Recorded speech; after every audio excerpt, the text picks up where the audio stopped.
CTV3 News. A deadly weekend as four perish in traffic accident. One-year-old baby from the shipyard community perishes after ingesting poison while in the care of his 16-year-old sister. BSCFA membership votes to sign one-year interim agreement with BSI ASR under certain conditions. And we'll tell you about a self-defense class organized by the Office of the Special Envoy. These are some of the stories we have for you tonight in our newscast for Monday, November 27th, 2023.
Movies are dreams.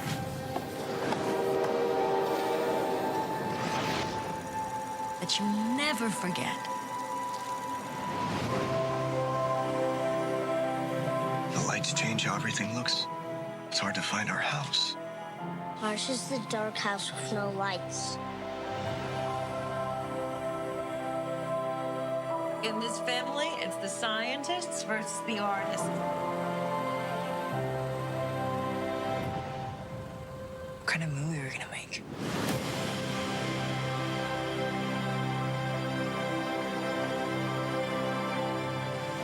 You stop making movies, it'll break your mother's heart.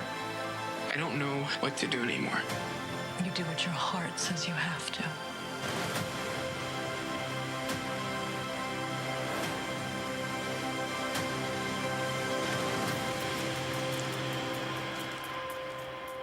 What was your favorite part?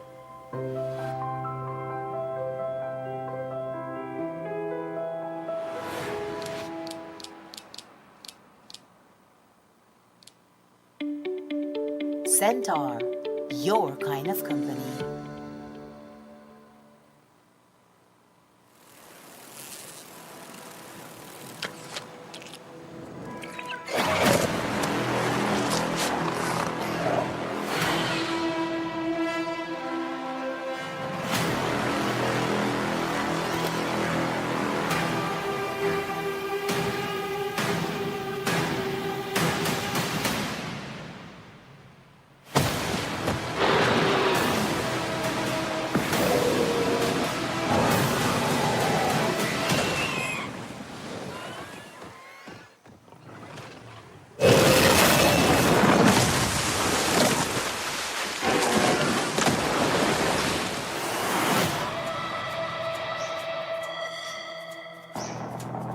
Jonas, we need your help. We're detecting increased aquatic activity 25,000 feet deep in the trench. It's an ancient ecosystem untouched by man. Whatever is down there is trying to make its way to the surface. This is a bad idea. Just a little bit.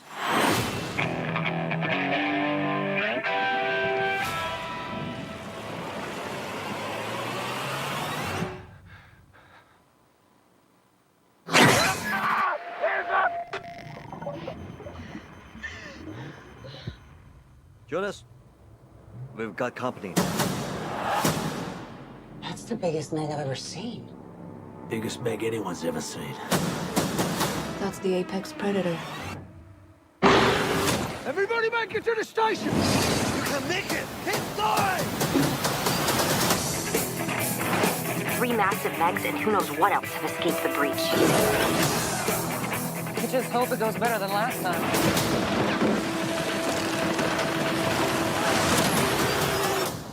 What happened last time?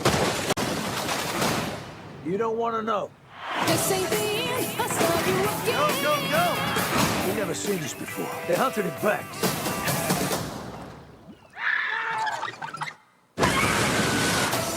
You can relax. This place, Meg-proof. I mean, Jonas was always afraid of this, but I was also thinking...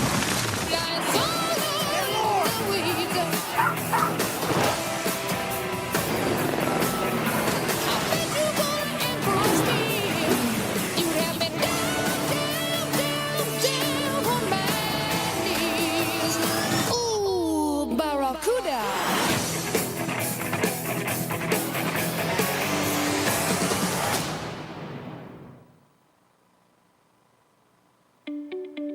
Centaur, your kind of company. With Express Plus, you can stream on the go or stream at home. Stream the latest movies, telenovelas, series, anime, or music videos from your favorite local artists. Sign up now with Centaur's Express Plus.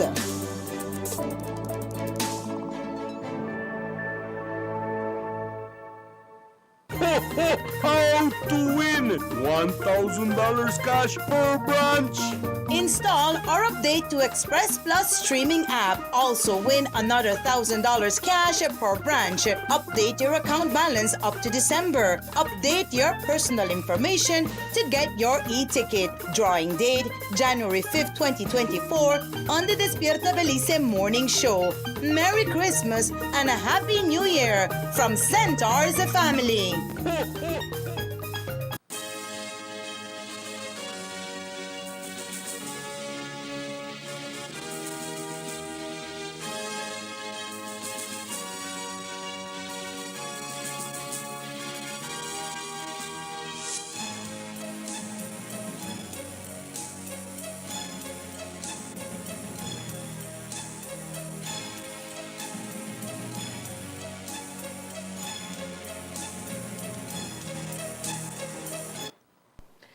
Good evening with your news, also simulcast on Fiesta FM 106.7. I am Joanna Rodriguez. As we told you on Friday, the Belize Cane Farmer Association, BCFA, has rejected the proposal made by BSI ASR to sign the current commercial agreement for a period of 4 years. The leadership of the BCFA cited 4 main points in BSI's proposal, which they do not accept, including the period of time proposed. Over the weekend, the association held its annual general meeting where members of the association from across the North convened to discuss various matters of importance to the association. One major resolution coming out of Sunday's meeting, however, is the decision by its membership to sign an interim agreement for a period of 1 year only, which must also include the stipulation that BSI ASR will pay fair trade premiums to the association. Now, this resolution was agreed upon by the membership of the BCFA and is expected to be officially presented to BSI ASR sometime this week. From there, it will be left to BSI ASR to accept this counter-proposal, which comes less than a month before the projected start of the 2023-2024 crop season. We will have more on this proposal from the BSCFA in tomorrow's newscast, including interviews with the leadership of the association. The weekend turned deadly on Saturday as a multiple fatal traffic accident was recorded on the Hummingbird Highway around 8:30 p.m. The incident claimed the lives of 4 friends from the community of Roaring Creek. When police responded to the fatal traffic accident at mile 28 on the Hummingbird Highway, they found a gray Chevy Silverado pickup truck completely damaged and 3 dead bodies spread across the pavement. At the time of the accident, the vehicle was being driven by Sherwin Garbott, who apparently lost control and flipped several times. His passengers who were traveling in the pan of the pickup truck were from the vehicle. The group was heading home to Roaring Creek from a construction site in the south, and as they were passing the St. Herman's Blue Hole National Park, the accident occurred. Garbott, Edwin Brown, 43, and Timothy Neal, 44, construction workers from Roaring Creek Village, died on the scene. Delwyn Armstrong, 51, died while being transported to the hospital. Elias Oriano, 35, Darren Gilhari, 50, Gilbert Myers, 34, Johnny Sedasi, 30, and Nabil Reyes, 15, survived the gruesome accident with varying degrees of injuries. Oriana sustained a broken right leg, while Gilhari suffered abrasions to the right arm. As for Myers, he complained of pain throughout his body, and Sedasi had abrasions to the left arm, leg, and ribs. The miner suffered a severe head injury and was rushed to the Carl Huscher Memorial Hospital. On Saturday, the 25th day of November 2023, police responded to a fatal road traffic accident at mile 28 on the Hummingbird Highway. Upon the arrival, they saw a Chevy Silverado pickup truck overturned and several persons with various degrees of injuries. Investigation is that the driver of the pickup at the time was Sherwin Garbott, and he was heading to Bellopan when he lost control of the vehicle, flipped several times, and several persons were injured, and 4 persons received fatal injuries. They are Sherwin Garbott, Timothy Neal, Delwyn Armstrong, and Edwin Brown. The rest of the occupants of the vehicle at the time, there were 9 total, receiving treatment. While police carry out their investigation, in the message being sent out is that it is against the law to carry passengers in the pan of a pickup truck. Yes, that is an offense. When they pass any checkpoint, they are given a ticket, or they can be taken to court for that offense. This happens very frequently, though, that we see people in pans of trucks. Is there anything more that the highway patrol can do to minimize this? Yes, we also have the transport department on the highways, and when these persons are seen, they are given tickets or summoned to court. It's also clarification. You're not allowed to sit on the edge of the pan of the truck or in the pan at all. That is not allowed, no. Okay, you have to be inside the. Yes, the with your seat belt on it. Was the driver wearing a seatbelt? We do not know at this time. In terms of the cause, any speeding or substances involved? The investigation is ongoing, and we are trying to establish exactly where they were coming from. All information is we have that he lost control of the vehicle. As mentioned, several persons were traveling in the vehicle that was driven by Sherwin Garbott, who, along with 3 other men, lost their life after Garbott lost control of the vehicle, which flipped several times. One of the survivors is Darren Gilhari, and today he relived the horrific ordeal as he spoke to the media. When we left work, the corner drive and reached by, I don't really remember the year up, when you have it, giant area? when you have it banks the curve, we lose control, and when you lose control, the driver try bring it back, and it can't worse, and it start to flip over. And at that time, till when I come out.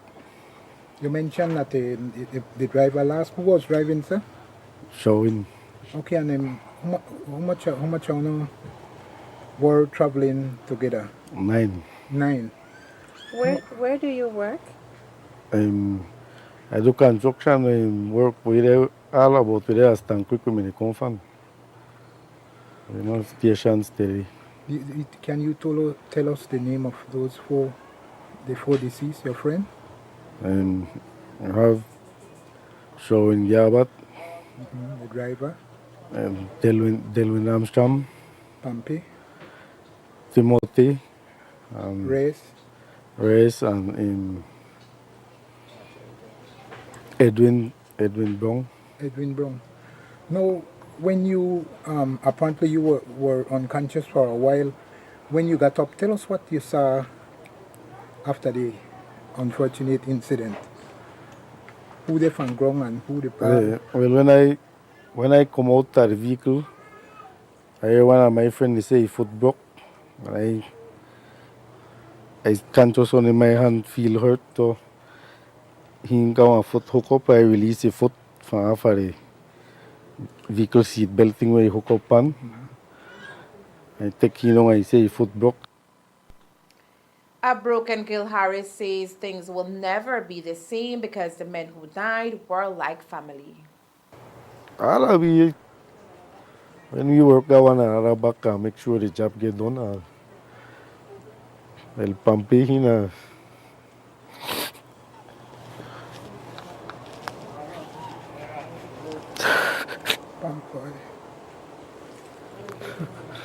my family, but like I'm brother. Yes.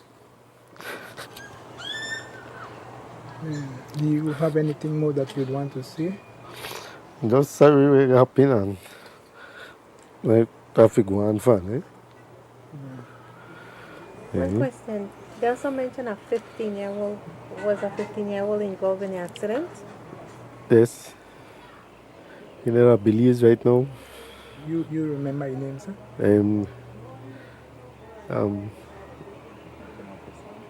Timothy's son, but the title are the same.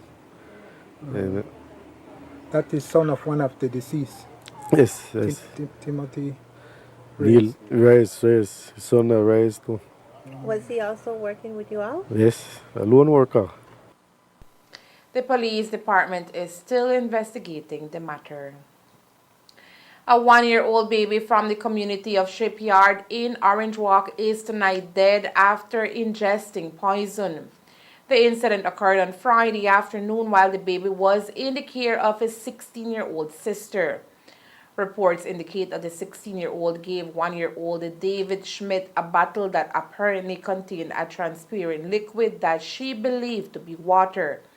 The child drank the liquid and immediately began throwing up. He was pronounced dead on arrival at the Northern Regional Hospital. According to ACP Gilberto Romero, Regional Commander, Eastern Division, police are gathering all necessary information, after which the file will be sent to the DPP to determine if charges will be levied and upon whom.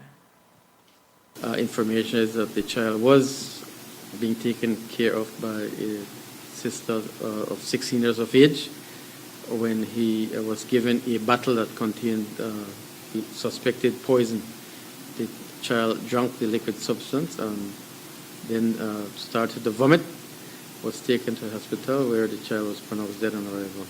An investigation is being conducted into this matter and we will prepare a file which will be forwarded to the DPP. What, if any, would be the charges? The investigation will determine that. The DPP will look at it and then determine a charge. The police department had their hands full over the weekend, so much so that they even charged one of their own. An unnamed 41-year-old from Lords Bank told police that while refueling at the Shell gas station in Ladyville, he was approached by 2 men. One of the men is a police officer, 33-year-old Detective Constable Kristen Arnold. According to the complainant, the officer was intoxicated and shot the left side of his vehicle tire. As a result, the officer was levied 4 charges, including threatening words, discharge of firearm in public, damage to property, and possession of firearm whilst under the influence of alcohol. On Saturday, the 25th day of November, around 8 p.m., police responded to a report of a shot fired at the Shell gas station area in Ladyville. Upon arrival, they met one person who reported that he was filling up gas when he was approached by another person who had a verbal dispute with him. The person then pulled out a firearm and fired 1 shot towards his tire, which was punctured. An investigation was carried out into this report, which led to the arrest of Kristen Arnold for 33 years Belizean police officer who was charged for threatening words, discharging firearm in public, damage to property, and possession of firearm whilst under the influence of alcohol. Okay, we were told that this officer was from who became an officer. He is a police officer attached to the Belize Police Department. Detective Constable Arnold will also be facing internal disciplinary charges. Around midnight on Saturday, a traffic accident was recorded in front of Woodhouse Restaurant in Corozal Town. Reports and photographs made available to CTV3 News showed that the incident involved a pickup truck and a motorcycle that was mangled after the collision. CTV3 News understands that 2 persons were riding on the cycle when the accident occurred.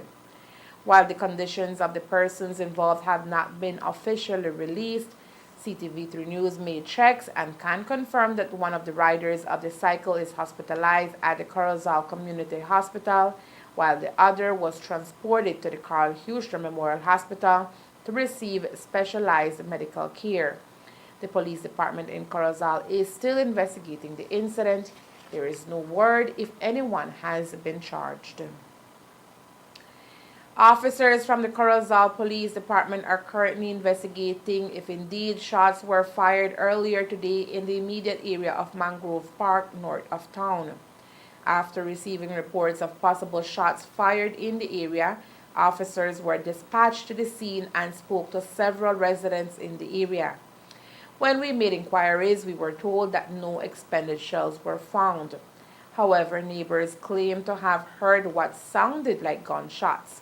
When police questioned students hanging out at the park, they reported to have been igniting pop shots. Popular social media influencer 35-year-old Yuhan Lin was involved in a road traffic accident on Sunday in Orange Walk, and his team is asking for urgent support for him as he requires emergency medical assistance. The accident occurred near San Jose Village. The details of the accident are yet to be disclosed. The costs associated with the necessary surgery amount to $10,000. Coming up next, a self-defense class to raise awareness against gender-based violence. Stay tuned. ¿Cómo ganar $1000 en efectivo por sucursal? Instale o actualice la aplicación de transmisión Express Plus. ¿Cómo ganar otros $1000 en efectivo por sucursal? Actualice el saldo de su cuenta a diciembre. Actualice sus datos personales para obtener su boleto electrónico. El sorteo será el 5 de enero del 2024 en el programa Despierta Belice. La gerencia y personal de Centar le desea a clientes y amigos una feliz Navidad y un próspero año nuevo.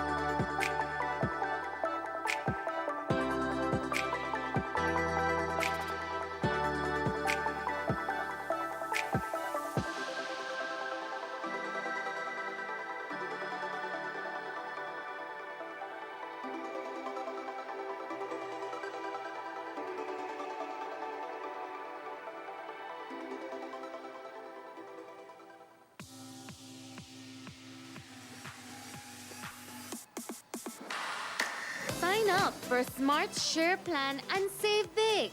Whether you're a small entrepreneur starting up your business, a student on a limited budget, or a family trying to save, this is the plan for you.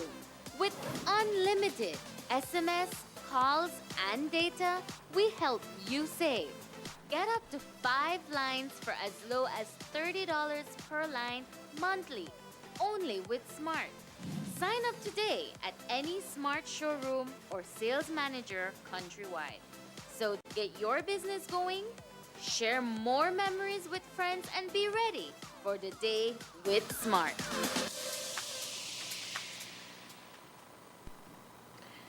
For many girls and young women, sexual abuse and harassment is unfortunately part of their daily routine. From being leered at to being grouped, verbally abused, girls and young women are at a constant threat of being sexually assaulted. Crowded streets, buses, and other public spaces are the most common locations for such assaults. Such public sexual harassment is colloquially called eve teasing and is so institutionalized in our society that more often than not, young women and girls ignore it. As a result, women are constantly on guard, fearing everything from the routine groping they suffer on public buses to far more violent assaults like marital rape and domestic violence. This has not only eroded their self confidence but also added a layer of constant fear, forcing them to structure their entire lives around protecting themselves and their children. Self defense is a tool that provides girls and young women the confidence to address an unsafe situation. It makes girls and young women alert, aware, and more proactive of their personal surroundings and safety. With this in mind, and as the country commemorates 16 days of activism against gender based violence, the Office of the Special Envoy, Her Excellency Rosana Briceño, joined forces with the United Women's Group and held a free women's self defense workshop at the Multi Complex here in Orange Walk over the weekend. Today's event is to give women the power, the physical power and techniques that she can defend herself from any predators who are trying to attack her, maybe perpetrators in the past, just to give them a source of comfort that they can defend themselves whenever they need to. So here we have women from Orange Rock Central learning about the different techniques for self-defense, learning about ways that they can protect themselves, maybe not being too showy when they go out, as the police officer mentioned, not wearing too much jewelry, being easy predators for people who are trying to rob you or take away something from you. So it's different little things tying in all into how women can support one another, can become confident in herself and her strength as a woman, and knowing that if she is abused in any form or way, they're here to support her. We are here to support her. From boundary settings to physical techniques, participants had the opportunity of arming themselves with the proper tools to defend themselves. From learning the different techniques to going about on how to report the issues.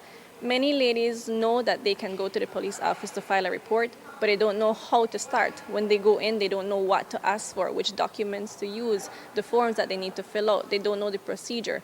They might be thinking to themselves, if I get abused and I go to the police station, it will take me hours until somebody attends to me. But they don't know that there's actually a faster way. By following the different protocols, you can get attended to much more easier. Yes, there may be a wait time because things happen, but they can find out exactly the different procedures and protocols on how to go about filing a police report. And not only that, but what to do after you file the report, different areas and the different steps that go along after the report has been filed. It's better to have prevention and know how to protect yourself if something happens than to be without any education and know what to do and you get attacked and then you're going to be like, oh, if I only went to the self-defense class and found out maybe how to move a certain way if somebody tries to hold you or grab you. So it's not only about knowing how to fight off predators, but it's also to know and have education and knowing that, hey, if the event anything happens to me, I know how to protect myself if I'm by myself and nobody else is around me. From boundary settings to physical techniques. Over the weekend, Orchard Street here in Orange Walk was the venue for the 13th annual Tacos Festival, where local residents as well as visitors from across the Jewel congregated to enjoy an assortment of the popular, tasty, and much loved Orange Walk tacos. This year, the festival was hosted in the heart of town at Fort Karns Market Plaza. There, visitors were able to enjoy a wide variation of beef, chicken, pork, and even seafood tacos from the over 30 plus vendors who made it out. Las Palmitas fast food eatery from the community of Tral Farm snagged the first place title for a second year in a row. This year, as the festival centered around chicken tacos, proprietor Daisy Tamay and her team were able to captivate the judges and the visitors with their tacos de pollo asado. I was very excited and I was nervous, excited, and it's always for me. It's always and for my family in a whole. It's always for us to give the best. We do a lot of work. We work hard for 2 days straight to try to get everything done, and for the day that the Tacos Fest event is, everything goes fresh. So everything is hot when you take it. At the same time, we spend like almost till 12 the night before cooking. So by the morning, we were so exhausted.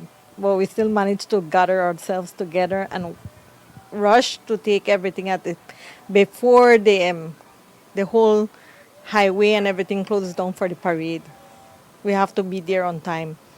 So, but it's exciting, and we are so excited to show the people what we always try to give our best, and everything for us is about the freshness of the food and the flavors. I always say that whenever you combine the food and the flavors, it makes you want more of it. Preparations for Tacos Fest this year entailed hours of hard work and commitment from the Palmitas team. The response from the public and the first place trophy, according to Tamay, made all the effort worthwhile. This year, the category was only chicken, so we presented the chicken one this year. And yes, it is the same flavor, the same, I would say, sauces that come with it. The avocado sauce, the habanero sauce, a lot of people came for that. And that se gastó. I had a lot of support from the people, and I'm very grateful for that. I know if without them, I won't be winning, or at least getting recognition for what I do. And for me, this is I'm very emotional, because it's the second year and I didn't expect. I was trying to get someone else. Maybe someone else will get the chance to win this competition. But it, like how they said, has to do with a lot of the flavor of the food, right? And how fresh the food is. And I always recommend making everything fresh, even though it takes a lot of time and a lot of work. As one of the smaller taquerias in town, Tamay says a second win under their belt signifies more support and business for Las Palmitas, which started as a shared dream between herself and her mom. The recognition, well, you get more exposure to to other people from other, like Corzal and Belize. They're looking for you to come and try the food. That's a recognition you get. People recommend your food. That's the other recognition you get, and a lot of exposure, which is good for my little business. I'm way behind. I'm not in town, or I'm not by the highway. You have to be looking for me to get to me. So, but when they get here, and what they will get is what they saw and what they tasted. That is still everything is the same, and I'll be here waiting for everyone to come visit me. As first place winner, Las Palmitas walked away with a trophy and a cash prize. Second place for the 2023 Tacos Fest went to Chef Ding Hall. Belize is being represented at the International Forum on Banana Bunchy Top Virus and Fusarium Tropical Race 4 TR4, which is taking place in Guatemala today and tomorrow, Tuesday, November 28. The Belizean delegation includes members from various institutions involved in the banana sector, such as the Ministry of Agriculture, Food Security and Enterprise, MEFSC, the Belize Agricultural Health Authority, BAHA, the Banana Growers Association, BGA, the University of Belize, UB, the Taiwan International Cooperation and Development Fund, Taiwan ICDF, and the International Regional Organization for Plant and Animal Health, or IRSANG. The forum aims to address the growing threats to banana production worldwide, especially those caused by banana bunchy top and Fusarium TR4. Presently, Belize is free of both the banana bunchy top virus and Fusarium TR4 and hopes to contribute to a more sustainable and resilient future for banana cultivation globally. Speakers from countries like Taiwan, Colombia, Costa Rica, and other banana-producing nations are making in-depth analysis of the current situations in their countries and the proactive measures they are taking to fight these threats. The Banana Forum fosters international cooperation to ensure the sustainability and resilience of the banana industry.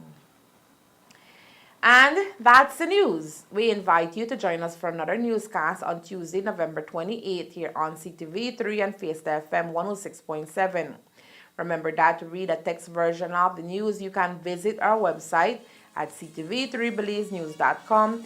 You can also log on to our Facebook page for current stories at facebook.com/ctv3belizenews or our YouTube channel at CTV3NewsBZ.